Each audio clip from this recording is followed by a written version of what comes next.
Nous reprenons la correction des TD sur l'exercice 2. Alors la consigne vous demande de déterminer la structure des composés A à I, donc de trouver les molécules qui sont représentées ici par ces lettres en gras. Faites attention, par exemple la consigne ne vous demande absolument pas les mécanismes. Alors, j'ai repris grossièrement le schéma que vous avez ici, je l'ai redessiné moi sur mon tableau blanc, ici, donc n'hésitez pas à regarder la feuille en parallèle. D'accord, parce que l'écriture sur un tableau blanc n'est pas très aisée, donc j'ai fait ce que j'ai pu. Dans le premier cas, vous avez du bromopropane en début de réaction.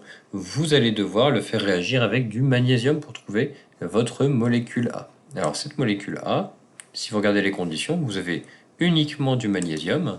Donc à quoi ça sert de faire la réaction d'un dérivé halogéné avec du magnésium? C'est simplement voilà, la synthèse d'un organomagnésium. Ça, c'est votre molécule A. D'accord? Vous avez fait l'insertion du magnésium dans la liaison carbone-brome. C'est votre première étape. La formation de votre molécule B ici, là-haut, si vous regardez, vous avez là un organomagnésien en présence d'éthanol, qui est un alcool avec un hydrogène acide. Ce que l'on a vu en cours, et même lors des exemples précédents en TD, c'est que vous allez avoir uniquement... Alors, je vais vous faire un petit peu le détail quand même, si vous voulez. Vous allez avoir...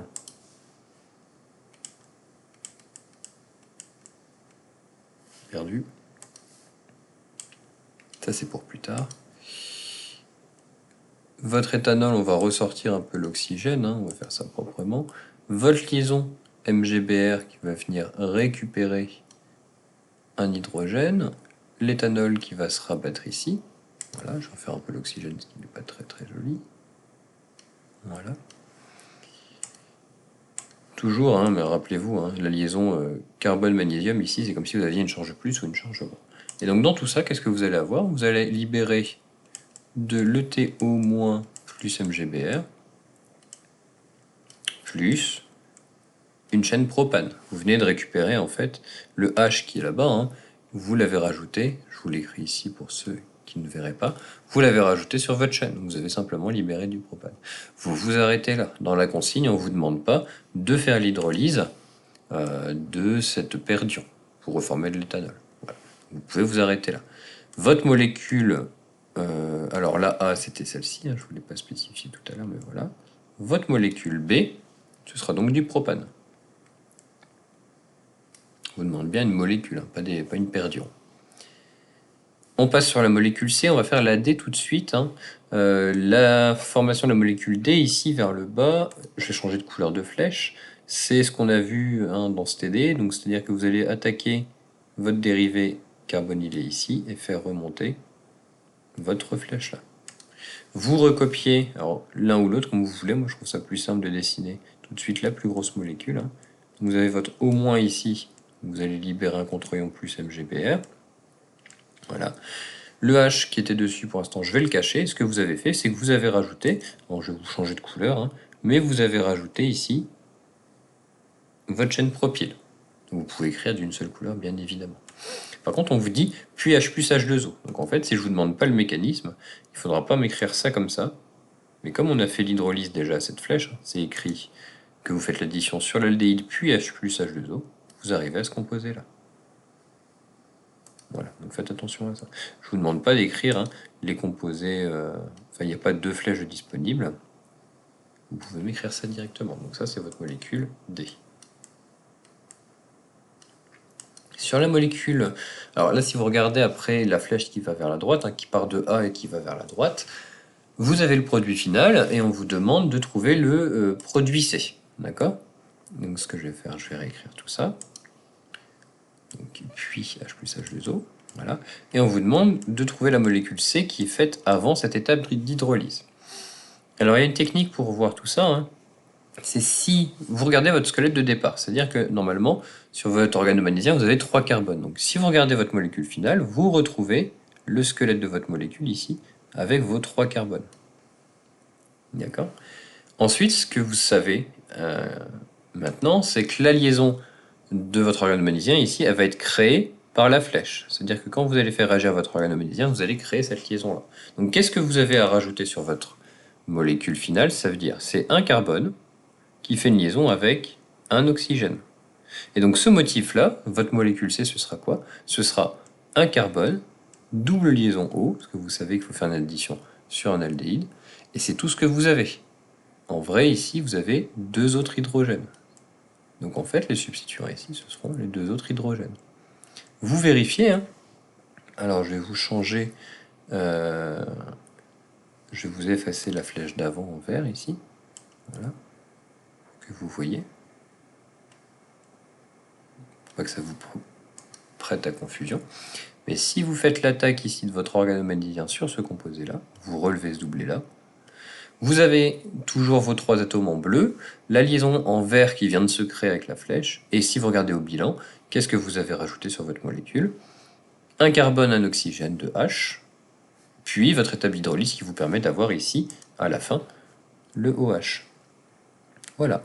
Donc là, après, c'est avec l'entraînement, il faut vous entraîner à essayer de trouver cette fameuse molécule C. Hein. Donc je vous rappelle, la molécule C, c'est celle qui est en rouge ici. Voilà. Si vous rajoutez ça sur votre molécule, vous tombez sur l'alcool que l'on vous propose. Pour continuer cette synthèse, on vous demande de trouver, encore une fois, hein, de partir de l'alcool que l'on vient de faire et de trouver ici sur la flèche la molécule E qui permet de passer d'un alcool à un brome. Alors vous avez 2 choix. Soit vous utilisez du PBr3, donc ça c'est dans le cours, on vous explique. Hein. Le mécanisme est dans le cours. Je ne pense pas qu'il y ait besoin de les réexpliciter. Hein. Je l'ai réexplicité en amphi, il est très bien écrit dans le cours, donc voilà, ça devrait aller. Ou, si vous voulez, du HBr. Si vous regardez, hein, avec HBr, vous allez avoir en première étape votre doublé qui va attaquer le H, libérer du brome. Vous allez faire un OH2+, ici, sur la fonction alcool, et après votre Br- viendra réattaquer votre alcool. Voilà. Je vais vous le faire dessus, quand même, comme ça vous voyez un petit peu ce qui se passe. Donc, on va simplifier l'écriture. Voilà. Si je vous montre l'exemple avec HBr, c'est ce que je vous disais, hein, vous avez un des doublés qui vient attaquer le H ici, libérer du brome, vous formez un OH2+, hein, qui est un très bon groupe partant, plus du Br-. Ce Br- va attaquer le carbone ici, libérer de l'eau, vous libérez de l'eau ici, et vous formez votre composé bromé. D'accord. Vous obtenez à peu près la même chose. Ah bon, bah, je vais vous le faire, histoire de vraiment que vous ayez tout. Avec votre PBr3, si vous avez un P, par exemple Br, Br et Br ici, PBr3, vous avez un doublé de l'oxygène qui va venir attaquer votre phosphore. Ça devient un petit peu compliqué, hein. Il y a beaucoup de choses sur le tableau, mais ça va se faire. Je vais juste changer la couleur de la flèche. Voilà. Vous avez un des doublés de l'oxygène qui vient. Je vais y arriver. Un des doublés de l'oxygène qui vient attaquer votre phosphore. Vous libérez un brome. Donc ça c'est explicité, hein. Je l'ai fait en amphi, vous l'avez dans votre cours, donc regardez tout ça. Vous allez former un OH, ça c'est ce que vous aviez avant, PBr2, hein. Donc votre oxygène fait 3 liaisons, vous avez un plus, et vous venez de libérer un ion Br-. Cet ion Br- va venir attaquer le carbone ici, libérer votre oxyde de phosphore, et voilà, donc vous formez 1, 2, 3, 4, votre Br plus votre HOPBr2. Molécule, hein, si vous voulez le détail, qui s'écrit comme ça, HO, P, Br et Br. Voilà, c'est pour le détail. Voilà pour les mécanismes. C'est comme vous voulez, hein, pour les molécules ici sur la flèche, hein, votre molécule E, c'est soit le PBr3, soit HBr. Donc voilà. Vous formez ce composé bromé, vous allez changer votre alcool en brome. Encore une fois, hein, même étape, pour passer de votre composé bromé sous l'action du magnésium, on va un peu plus vite, hein, c'est simplement la formation d'un organomagnésium. Très joli. Voilà. Vous insérez du magnésium dans votre liaison. À partir de là, vous avez 3 flèches qui partent de ce composé-là. Donc la synthèse, alors je ne l'ai pas écrit, voilà, du composé. Alors G c'était vers le bas, et du coup ici, ça c'est la correction. Si vous en avez besoin, même chose, hein, c'est sur la ruche. C'était I vers le bas. Alors on a le composé I ici, et G sur le côté. Donc on va partir vers le composé G, hein, ici à gauche. CO2H plus H2O, le mécanisme de CO2, nous l'avons vu dans l'exercice 1, hein, donc je ne l'explicite pas. Si vous regardez ce que ça va vous donner, en gros, ça vous permet d'ajouter à la place du MgBr un acide carboxylique. Vous allez d'abord former un CO au moins, et comme l'étape d'hydrolyse est sur votre flèche, bah vous avez déjà fait votre hydrolyse. Plus, évidemment, hein, 1 demi de MgOH deux fois, plus 1 demi de Mg, alors on est toujours en brome, Br2. Votre molécule G, hein, c'est bien ici votre acide carboxylique. Votre molécule G, c'est bien celle-ci, celle du haut. Voilà. Les sous-produits ici, ça compte pas dans vos produits. La molécule H, alors on est sur le même principe hein, que la flèche entre A, la flèche ici, la flèche entre A et votre alcool. On est sur le même principe. Donc pour réfléchir à ça, on vous demande uniquement, alors c'est H puis H plus H2O hein, évidemment, vous regardez ce que vous avez sur votre organomagnésium. Vous avez 1, 2, 3, 4 carbones. Donc ces carbones-là, hein, 1, 2, 3, 4 carbones, vous les retrouvez ici sur votre squelette principal. Vous savez que vous allez pouvoir créer une liaison carbone-carbone avec votre organomagnésium, donc c'est cette fonction qui va se créer, cette liaison. Vous venez dans un carbone, et ce carbone, qu'est-ce qu'il porte? Une liaison vers un oxygène, et deux liaisons vers deux carbones. Si vous réécrivez ça à côté, vous avez votre CO double liaison, ça c'est parce que ça va vers l'oxygène, et vous avez vos deux carbones. Voilà, et là votre carbone il fait vos quatre liaisons. Donc évidemment, hein, comme là on est sous la forme d'alcool, c'est puis H plus H2O. Voilà, je pense pas que ce soit explicité dans le TD, mais je pense que maintenant vous avez bien compris. Et le mécanisme, hein, vous attaquez ici, vous venez ça, clac, vous relevez, et après vous faites votre hydrolyse. Normalement vous avez un O-, mais avec l'hydrolyse vous pouvez ajouter le H tout à droite ici, lors de votre étape d'hydrolyse. Voilà. Si vous avez des questions, n'hésitez pas. Encore une chose que l'on a vu hein, dans ce TD, mais voilà, ça vous refait un exemple de plus. La flèche vers le bas, ici, vers le composé I, que je supprime. Vous allez avoir classiquement hein, une double addition, parce que si vous regardez votre molécule ici, vous êtes en CO, O-éthyle. Vous êtes en présence d'un ester. Et en ester, vous faites une double addition. Donc si vous regardez comment ça va fonctionner, hein, je vous fais un petit aparté ici sur le côté, voilà. Voilà. Vous avez votre molécule, votre organomagnésium qui est comme ça, MgBr. Vous allez rajouter votre premier équivalent d'éthanoate d'éthyle.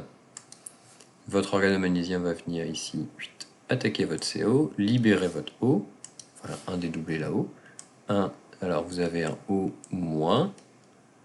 ici, et vous venez greffer 4 carbones. 1, 2, 3, 4. Ça, c'est votre chaîne. Plus MgBr. Sur ce carbone ici, vous aviez aussi hein, une chaîne O-éthyle. Faut pas l'oublier. Vous allez rabattre la double liaison ici et éjecter votre O-éthyle. Rappelez-vous, c'est un très bon groupe partant. Vous allez descendre vers le bas, vous allez éliminer un ET O- plus MgBr. Et vous allez reformer votre cétone. Et ensuite, vous allez faire à nouveau l'addition d'un éthanoate d'éthyle. Et on va considérer que derrière, on fait notre étape ici. De votre organomagnésium. Alors non, on va pas rajouter un éthanoate d'éthyle, excusez-moi. Je m'emballe un petit peu. Vous allez rajouter votre organomagnésium, parce que sinon vous ne pouvez pas faire de réaction. Voilà. MgBr. Puis on va considérer qu'on fait l'étape d'hydrolyse. Donc c'est-à-dire la première étape, vous faites ça, l'attaque ici, vous relevez le doublet, vous allez tomber sur un O-, et quand vous ferez votre hydrolyse, vous tombez sur le bon composé. Donc au final, vous avez quoi? Vous avez 1, 2, 3, 4, 5, 1, 2, 3, 4, votre OH, je vous laisserai le tenter hein, de l'écrire, et le méthyle. Alors qu'est-ce qui se passe? Vous avez cette chaîne-là du méthyle qui se retrouve ici. Voilà. La première chaîne ici, 1, 2, 3, 4, que vous avez rajouté, hein, ça peut être n'importe laquelle, 1, 2, 3, 4 par exemple. Et ensuite la seconde chaîne ici, 1, 2, 3, 4, c'est la seconde chaîne, 1, 2, 3, 4. Voilà. Et si vous regardez au final, hein, ce carbone, il porte bien, c'est celui-ci, c'est d'où partent le méthyle, les deux chaînes butyl et l'alcool que vous formez. Donc regardez le détail, hein, entraînez-vous, ça devrait bien se passer. Et donc dans l'exercice, hein, ce que vous avez à répondre uniquement, c'est sans le mécanisme, pour ça que je l'ai fait un petit peu de côté, c'est que votre produit final, ça vous donne 1, 2, 3, 4, 5, 1, 2, 3, 4. Et ici au milieu, alors on va plutôt faire une jolie petite liaison comme ça, vous avez un OH et un méthyle. Et donc ça, c'est votre molécule I. Et donc là, je n'avais pas précisé tout à l'heure, mais vous avez votre molécule H ici en rouge. Voilà pour cet exercice, hein, je vous ai explicité rapidement quelques mécanismes. N'hésitez pas, si vous avez des questions, à m'envoyer un mail ou à me les poser directement sur la rue.